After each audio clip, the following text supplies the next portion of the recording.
நீ காவிரி நதிநீர் வரலைன்னா உனக்கு என்ன கன்னியாகுமரிக்கும் காவிரி நதிநீர் இல்லை, தமிழ்நாட்டுக்கு குடிநீர் இல்லை.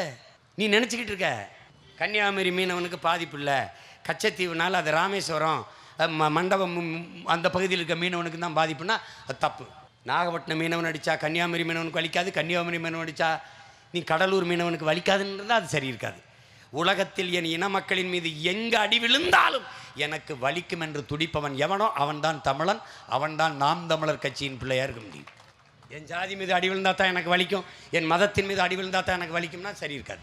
என் இனத்தின் மீது எங்கே அடி விழுந்தாலும் எனக்கு வலிக்கும் என்று எழுபவன் எவனோ அவனே தமிழன். பூமி நாம் வணங்கக்கூடிய சாமி என்பதை நீ பிடிச்சிக்கணும். பிள்ளையாரை நீ விநாயகர் சதுர்த்தி அன்னைக்கு பிள்ளையாரை நீ களிமண்ணால் செய்தால் கனிமண்ணை தந்தவள் இந்த தாய் என்பதை நீ மறந்து விடாதே.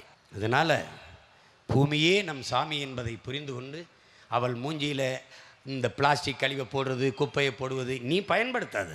இதே கன்னியாகுமரியில் இருந்த மாவட்ட ஆட்சியர் அவர் இருக்கிற வரை இந்த பாலித்தீன் இந்த நெகிழி குலைமம் இந்த பிளாஸ்டிக்கை பயன்படுத்த விடாமல் தடுத்தார். அவர் போனார், மறுபடியும் வந்துச்சு. நீ அருகில் இருக்கிற கேரளாவில் இந்த பாலித்தீன் இந்த நெகிழி இந்த பிளாஸ்டிக் இருக்குதான்னு பாரு. இல்லை, நம்ம தம்பிகள் இங்கேருந்து கேரளாவுக்குள்ளே போகிறாங்க, அந்த வண்டியை அவர் தடுத்துறார் காவலர். சோதிக்கும் போது பிளாஸ்டிக் போத்தல் இருக்குது, தண்ணி போத்தல் எடுத்து வச்சுக்கிறார். 5 போத்தல்னு எண்ணி வச்சுக்கிறார். வண்டி எண்ணெய் குறிச்சிக்கிறார், அவருடைய அலைத்தொடர்பு எண்ணெய் குறிச்சிக்கிறார், வண்டி நிறத்தை குறிச்சிக்கிறார், அனுப்பிடுறார்.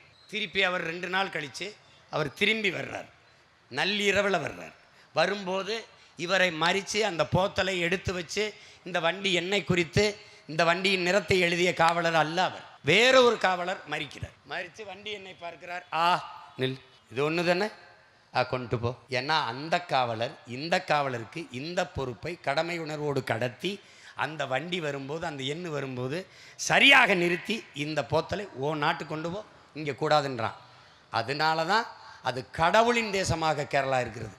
அவனுக்கு ஏன் 8 வழிச்சாலை இல்லை, அவனுக்கு ஏன் 4 வழிச்சாலை இல்லை, இருக்கிற வழியில் போனால் போதும்னு அவன் முடிவு பண்ணிட்டான். வந்தால் காட்டழிப்பான், மலையை நொறுக்கி சாலை போடணும்பான், அவன் போதும்ன்றான்.